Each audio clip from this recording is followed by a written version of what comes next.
everybody. Sky, it's good to see you. How you doing? Good to see you too. Thanks. I'm good. How are you? Good. Jean, good to see you. We should have several others coming out today. Hi there. So we're gonna give this another minute. If you guys have questions, feel free to just queue it up. So what we typically do on these office hours is we'll go through something, whether it's a best practice or a new feature. And actually, we're going to talk about a new feature. I think this is the first time we're going to even mention it anywhere. So we'll be talking about that, and then we're going to take in questions and just answer questions. We have some pre-submitted questions, so if you're watching the recording of this a little bit later. We'll be going through those questions as well. So again, if you guys have any questions, let's queue it up in the chat. If not, we're going to get started here in a second. Right.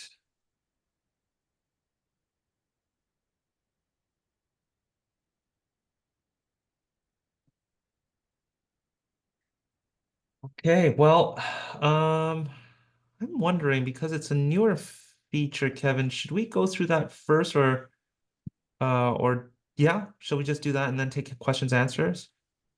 Sorry, Sure. yeah, Yeah, and then we can extend time if we need to. sure. Let's- Yeah. So, I will go ahead and share my screen. We've got some exciting new stuff to share today, specifically around transcriptions and recording. So, for those of you who are using Pebble's phone system, we've got some exciting stuff. So, let me pull up my screen here, and we can show you. So real quick, how many of you are using Pebble for phone? Do you have a Pebble number that you're using? Anyone? Hand raise? Yep. Gene, you've got one? Okay. I believe Sky, you guys are using was it CallRail or at that time? We're using Ring Central, Ring and Central. all recordings were available automatically in Pebble. Well, I'm Perfect. glad you brought that up because as of yeah, this will as soon as we launch this, those will be available. So yeah, that's the first thing I'll share with you is the new ability to automatically record calls. This is on a per inbox basis. So some of you want your acquisition calls recorded, but not your disposition calls. So you can decide on how those are, and then it's as simple as just checking this box here, and then all phone, all all calls into or out of this number will be automatically recorded. So you don't have to manually click that record button when the call starts. So that's the first thing that will be a part of this new feature. And the second thing we have now is that's just my staging environment here. The second thing that we have is a new recording and transcription system. And this, I'm really excited about this because it's really going to save a lot of time. So many of us know the calls that you get, and the person wants to talk about, their grandfather who purchased the land 120 years ago, and all through the history of everything and how they got the property. And I personally love having those conversations with people, but the rest of the team doesn't really need to know, all of this stuff. And especially if you're making a recording of a half-hour call and you have to like piece through that recording, like what actually was decided on, that can be a real challenge. So what we've introduced now is a summary feature. Now this is all based on machine learning. So when a call happens, what we will do is provide you a few sentence summary of what was discussed. So you can see here that I've got a call. It was a minute long, or a minute and 44 seconds long, but what our machine learning algorithm has done here is pulled out the top points about this call. So Salvador was calling about this property in Texas, asked about the size of the price and offered 50 grand, and the other person agrees and to follow up on October 30th. So that's like the top level summary of what this call talked about. And then if you want to, you can either play back that recording if you really want to listen to what was discussed, but you can also click this view transcript, and this will go through the individual, sentences that were spoken there. And this is remarkably good at picking up even very difficult to sometimes, like, I listen to the call and I'm like, man, what did they say? And then the AI actually like figures it out. So pretty cool there. So you can read through the full transcript if you want. But again, we think that this summary feature is really what people are gonna enjoy, is having this couple sentences Yeah, to go. so this will be available, I think, in next week or in a few days, or Yeah, next week this will all be live. So when you start making recordings, and again, this is anytime a call is recorded or a voicemail is left. So if somebody just calls you and leaves a voicemail, the same you'll see the same interface where it'll summarize the voicemail and give you the full transcript if you want it. so just a couple things to note. Number one, the transcriptions and recording, as long as you're recording, there will be transcriptions, and if it's over a minute long, there will be an auto summary on there. Mhm. There is a charge for this. It's 4 cents per minute. Okay, so whatever gets charged, oh, sorry, whatever gets recorded, it's 4 cents per minute. That'll just get tacked on to your billing. Okay. The other thing is, I want to make you guys note is, um, not every county you can just automatically record without disclosing. So you need to be aware of the states and areas you are working out of. Um, uh, because you're going to be taking ownership on the recordings there. So if you do need to disclose that, please continue to do whatever you do in the states that you work out of. Okay. Mhm. Yeah, that's a very, very important point. It all depends on where the person is that you're calling or you're talking to. Certain states have what's called a disclosure law. That means anytime you record somebody, you have to tell them that you are recording. So, um, probably a good idea just to keep that in mind. Anytime you make a call, just tell the person that you are recording. Mm-hmm. Yeah. Cool. Well, that's a big feature we've been working on. We're really excited to incorporate some AI in our product as well, and we'll continue to explore down that avenue. I know this has been something many people have been asking for, and we're excited here to show just a handful of you guys that are here. Um, like I said, with the office hours here, we're going to jump into questions. And so we'll just start with the ones that got submitted, not in the chat, but prior to the chat. So some people have signed up to join us. Fortunately, I don't see anybody here on that sign up list here with us. But a lot of people had questions here. So I'm going to quickly go through here. Workflow for cold calling. So Anthony is not here. Anthony Lawson um, wanted to ask, what is the best workflow for cold calling? So I think the best workflow is, it depends if you're cold calling yourself. I'm assuming you're probably working with a cold calling service. Um, First of all, whichever service you're working with, get their thoughts on this, right? If you're working with someone like Supercharged Offers or Joe Roberts or Land Callers or Nicholas Nick, they've got a process with us already. So I don't want to step above, what they're doing, and it works well. Okay. Now, in terms of a general workflow, if you're doing some sort of cold calling, um, that information, whatever the cold caller recorded, should get pushed into the inbox. From there, you can continue the conversation. It's pretty straightforward. I would actually qualify further.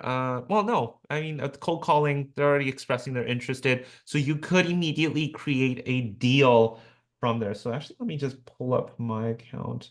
Or Kevin, do you mind pulling up your screen here so I can actually read these questions and I don't lose this tab here? Sure. Um, One so second. again, it just goes through the and of course, I've lost everything now. Okay, here we go.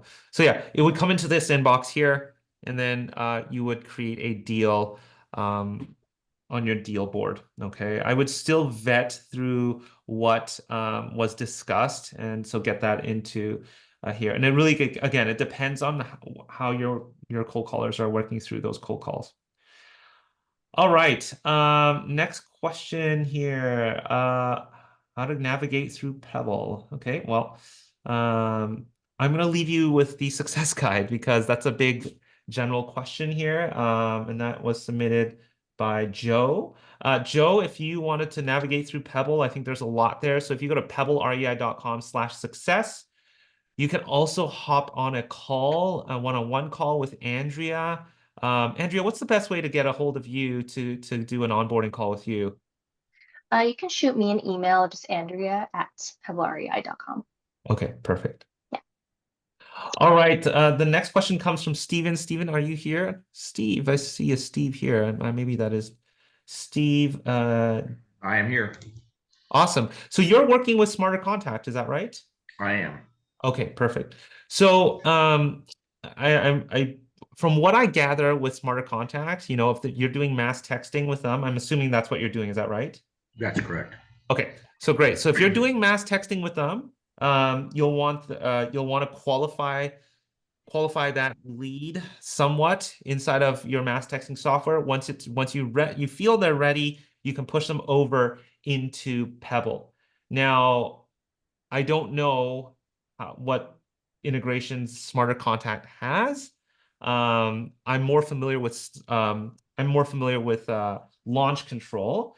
So what I'm going to leave you with is a link here. So I'll put it in the chat there, Steve, and you can read through it. And I actually walk through how to do that. Again, I'm not too sure how Smarter Contacts work. Now, are you like married to Smarter Contacts? I because I'm paid for 3 months at a time. I am for a few months here, but Okay. they have Zap integration. Yep. And I tell you the hardest part for me right now is every time I try to connect Zap with Pebble, and I come back to it, it's telling me I'm not connected. So I'm having some sort of issue on that front end of just getting my connection to work. Have you gotten to work before? No. Okay. When you're zapping it, you can actually, the way we do it with, and it's been a while since I've been through my article with launch control, but I believe they have a button that says send to CRM, and it just comes into the inbox. Now, you can zap it over into the inbox without even like our Zapier connection. Like you can fire it over via email because we give your inbox an email address. Are you familiar with that? I wasn't. That would be helpful. Yeah. Okay. Okay. I'm going to try to share my screen here. All right. Share my screen. Okay. So your inbox here, if you go to settings, okay, has a dedicated email address. We call this the inbox email address. Okay. Gotcha. So you can fire it right in here. That'll come into here. Now, my article that I just shared with you, oops, should be quite similar to launch control. I heard they were at one point related. I mean, the founders were very close with each other. But anyways, so here I am talking like I know what I'm talking about. But I think I did know what I was talking about here. I'd watch this video here of me demoing how to connect it. It should be pretty much the same with launch control here. Okay. Yeah, and I kind of explain the best practice here because suddenly now you're going to be texting with a brand new number, and I kind of give you a script to kind of use. Hey, this is my personal line. Let's continue the conversation here. So I highlighted it here, but in this video, I do walk you through the steps. But I think you shouldn't have an issue getting it in. I don't know how you wired things up inside of Zapier, so let's have a quick look here. I am wiring it up here. Oh, okay. I'm actually creating a deal, and you don't actually need to even create a deal. I would get it into the inbox first and verify that, and then create the deal from there. Yep. Okay. Okay, so a couple of ways you can follow my Zap connection. If you're still coming across that issue, that it's not connected, send us a video recording. Zapier can be very, very tricky to support for. I just want to be, upfront about that. We're dealing with multiple platforms at this time then. Yep. Okay. Jesse, So give somebody this, from give your this- team, sorry, somebody from your team that I was asking a very similar question to said that in order for the integration to show connected, information has to be going back into Pebble, not just out of Pebble. Yeah. Okay. I'm uh, trying to send more information into Pebble than out. So that's And information needs to be coming into Pebble because, like, for me, I have a bunch of information going out from Pebble, but I don't gotcha. have any integration sending it back into the CRM. Okay.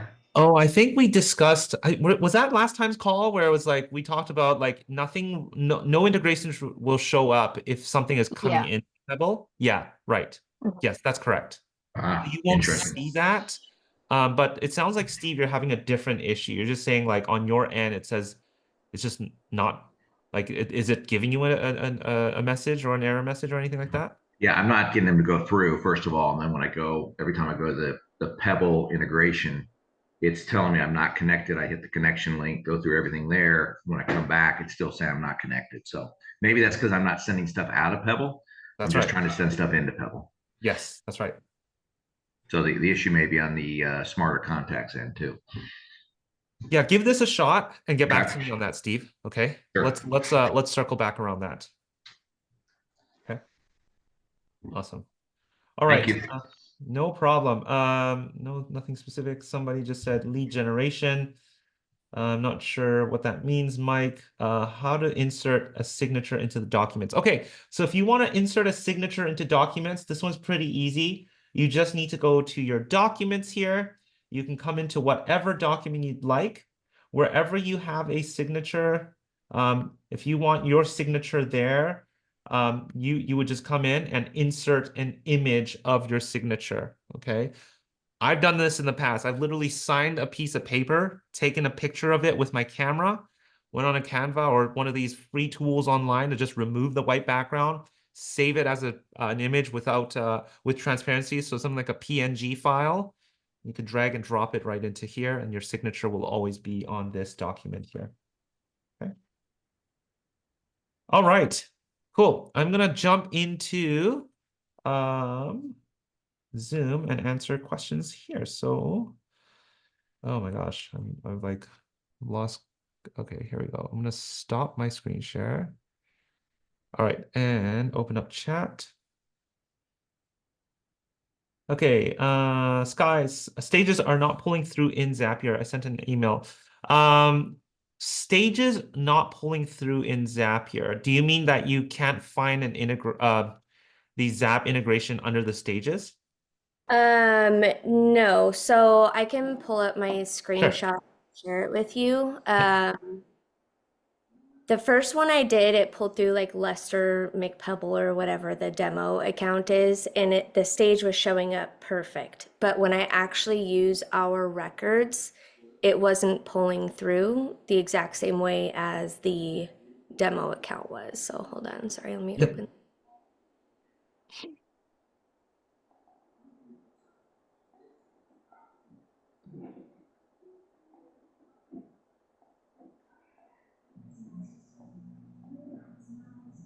Can you see my screen okay?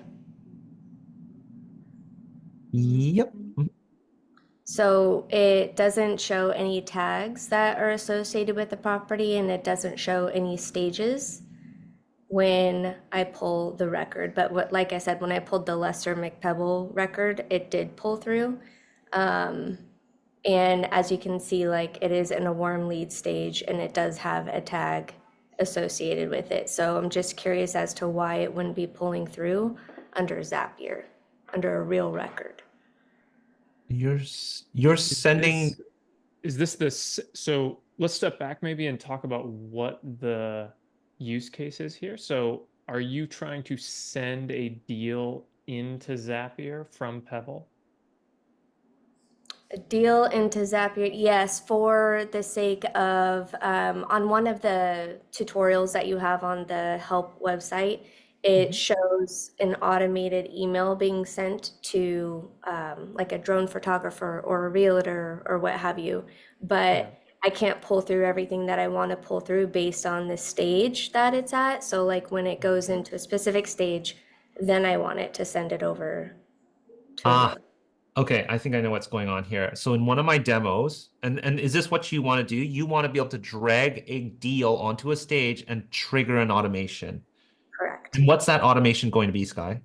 It's going to be sending an email pre-filled with the property details of what Okay, we're looking for to got sell. you. So I think the send deal. Um, no, this is right. So you don't actually identify the stage inside of Pebble. And this is so what you have set up is fine. What we need to do is actually go into Pebble under that stage that says warm leads or whatever stage. You need to click that, hit integration, and choose this zap you just created. That is actually handled on the Pebble side. It does it I'm going to go back to what Steve was saying. I don't have that option because I don't have any information coming into Pebble. So yes, you need to, in order for that to be available, you need to turn on that zap.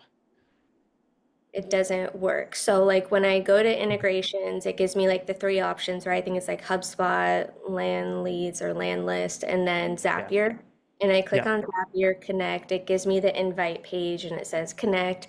And it does. It lets me. I have integrations already set up for Pebble, but it Mhm. still doesn't give me the option to use that integration. It doesn't show up as an available integration on Pebble. Yeah. So in order for that integration to be available, that zap has to first be enabled. So that one that we were just looking at on your screen, um, we need to There's a fill out toggle the, on there. yeah, fill out whatever information. It can just be, I mean, it can just be like a test email or whatever. And you just need to enable that Mhm. zap, make sure it's turned on Inside of Zapier. inside of Zapier, then come back to Pebble and under the stage, I I can show you here.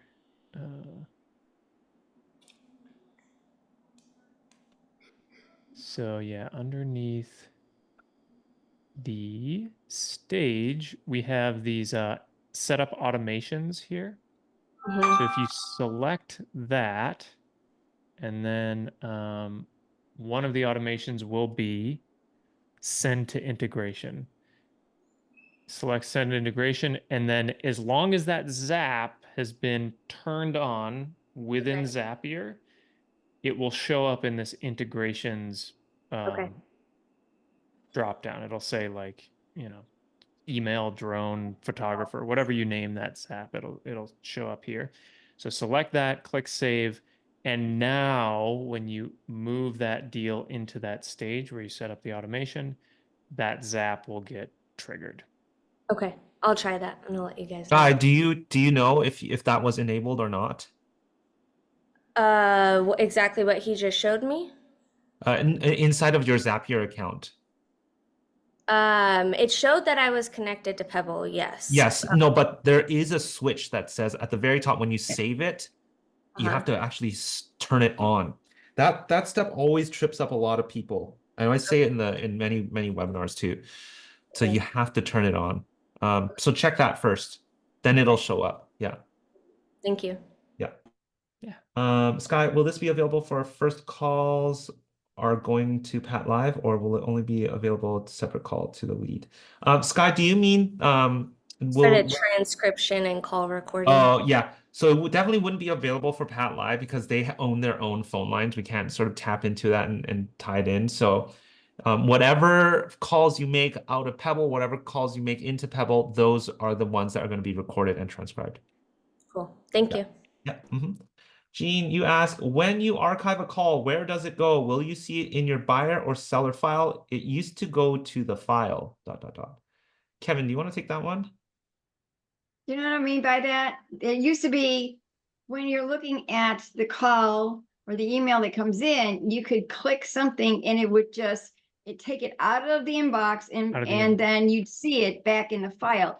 And I didn't know if I clicked archive, does it do that? So that's why I'm asking the question. Yes, so let's go over here to yes. So I've have a lead form here. So let's say I process this lead, I've created a deal for it. Let's just go ahead and Right.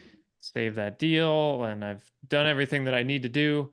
And now I want to remove that conversation from my inbox because I'm Right. finished with it. Yes, you'll click this archive button. That will remove it from your inbox. It will no longer be Okay. visible over here on the left. However, if you want to ever see that again, you can click this filter drop down here, click all conversations, and that will come right back. So you'll see that there. So it's But this it's not going back to the file. back to the file. Because before, if there was an email, at least phone calls and conversations would all be in the file over there somewhere. Over here on the By, deal. let's say Yeah. by in the file. Yeah, I was gonna say, do you mean deal? Yeah, the deal file. Yes. Sorry. Yes. So as long as that conversation has been associated with that deal, and the way that we do Okay. that is we Alright. let me find one that just has nothing. Here we go. That answers my question. Yes. It- So as long as we have You just- associated that conversation to a deal, and you can either select an existing deal or create a new deal for that conversation. Let's just go ahead and grab one here. Even if you've archived that, so if I say archive this, when I go to that deal, we will see that conversation down here under Okay. conversations. That works. Thank you. I just Yeah. didn't. I don't want to do the wrong thing. I'm like, oh, I'm not touching that. Yeah, we Thank never you. we never delete anything. That archiving is strictly just to remove it from the sidebar. Got it. So Awesome. yeah, Thank you. we won't ever delete emails and be lost there. And you can always go back into your Gmail or your Microsoft email, whatever you actually You'll have find it, managing your email, and that those messages will always be there. All right, Kevin. Thank you.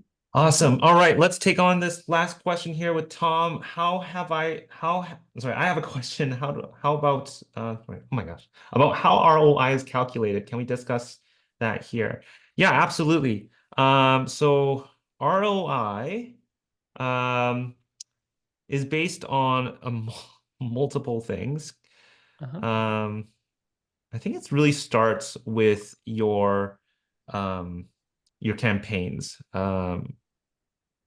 Yeah, so you can So ROIs here. if we look up a property here that has been purchased. So great way to look at this is from the dashboard. We sort of summarize all of your purchased and sold properties and then generate the ROI there.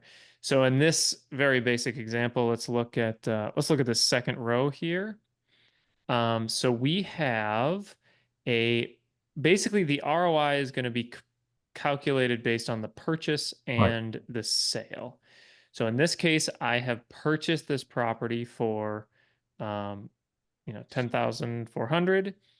My cost, so that would be my closing costs or other things like that, came out to $200. And then I received funding. If you're not receiving funding, then this doesn't really make any sense. But yeah, let's just go ahead and remove the funding. That also gets calculated there if that's there. But in this case, I spent a total of $10,679 on this property. And then I came to my sale. So in my sale, I sold it for cash for $20,000. I had another $200 in closing costs. So my net proceeds from this sale was $19,800. So here on my my total ROI, I had a total of $10,879 spent, and I had revenue of 20,000 total revenue, and this is yeah, and then I calculate the ROI as an 80 ROI. So 80% ROI, and I made a total of 9,121 on that property. Right. So I looked at that, and reason I ask is because I had a spreadsheet calculating my ROI, and I'm Mhm. calculating it slightly different. So I was wondering why you Okay. chose to include the sales closing costs in the calculation. Can I share my screen for a second? Absolutely, yeah. Let's see.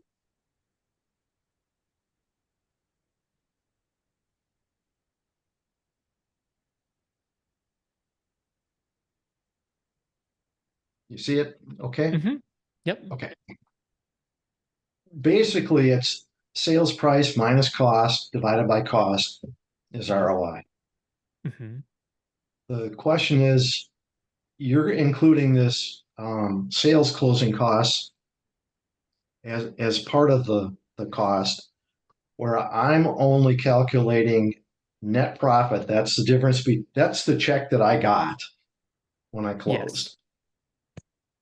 Yes. The so the check that you got when you closed the property would be Minus my costs, I should say. minus the cost. Okay, got it. My purchase cost, I take the check I received minus my closing costs, my purchase price, Mhm. and calculate it that way. For example of illustration, let's Yeah. say similar to what you just showed on your screen, if I purchased a property for 8,000, and I made this big just for illustration purposes, Sure, but sure. closing costs for 2,000, so my total acquisition is 10,000. Mm-hmm. I sold it for 18. I had closing costs of 2,000. So I netted 16,000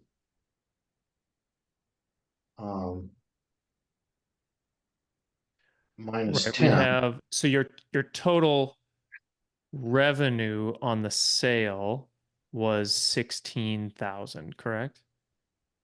18 minus 2,000 in closing Right, costs. right.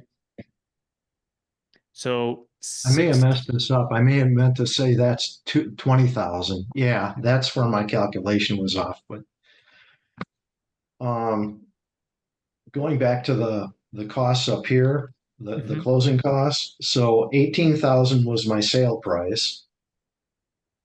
Right. My purchase price was 8,000 plus 2,000 closing. And then your calculation is also subtracting that $2,000 on the sell side, the closing costs on the sell side. Right. So that means it's $6,000. Yeah, I messed up. I think I may have wanted this to be a $20,000 sales price. 20,000 minus. Yes. No, Yes. I'm sorry. No, this is my sales price. I'm sorry. I messed up. That's okay. These My things are complicated. So what yeah, the way that we calculate that, yes, is your purchase price plus your funding costs. So basically we include the costs of both the purchase and the sale in the um in that net revenue number. So we subtract those costs from the overall profit. right, and I don't understand that. And here's the reason why. Mm-hmm. Here's an actual purchase and sale that I had. Bought it for this price, 722 closing For costs. closing costs, yeah. My total cost in was this amount. Right. Yep. And my net proceeds after the sale price of 20 minus 563, my net proceeds was this amount. Uh-huh. Let me go to my calculator here. So the 19,436 minus my cost, 11,220. That's the way I was calculating my net profit, which came out to 73%. 73% of total money in, which would be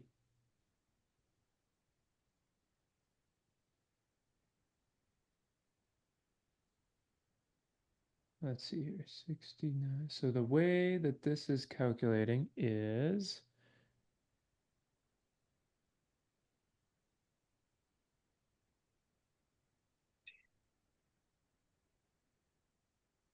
total price and then the net revenue. This was my net proceeds of 19,000. Mm-hmm. This was my cost, what it cost me for the property. So I was just dividing that out and came with 73%. Whereas you're adding in the 530, 563 into this number. Total money spent. The Right. And it's yeah, your calculation is 69% minus 73. yeah. Let me get back to you on this. I've it's been a while since I've looked at how and why we calculated things this way. Let me get with the team and do some digging, and let me get back to you on this one. Tom, do you Okay. have an email address that I can follow up with? Or maybe if you want to send me an email about like what you're seeing and Sure. that might be easier. If you Is send it me just an Kevin? email, kevin@pebblerei.com, Okay. and yeah, show me the calculation that you think through when you're calculating these things, and Okay. and I'll double check on our math and sync with the team and double check on all that. Okay. Awesome. Cool. It's great to have these kind of feedback from you guys. So Tom, thanks for sharing your thoughts there, and we'll go through that. All right, so thanks again, everybody, for joining this week's office hours. We'll do this every week. Kevin and I hop on every other week, so we will see you next week if you guys have more questions. Other than that, look out for new updates on YouTube. We will be announcing that, so have a look at that. Again, that should come out next week. And have a wonderful rest of the week, guys. Take care, guys. Thanks. God Thanks. bless. Bye-bye. Thanks, everyone. Bye. Bye.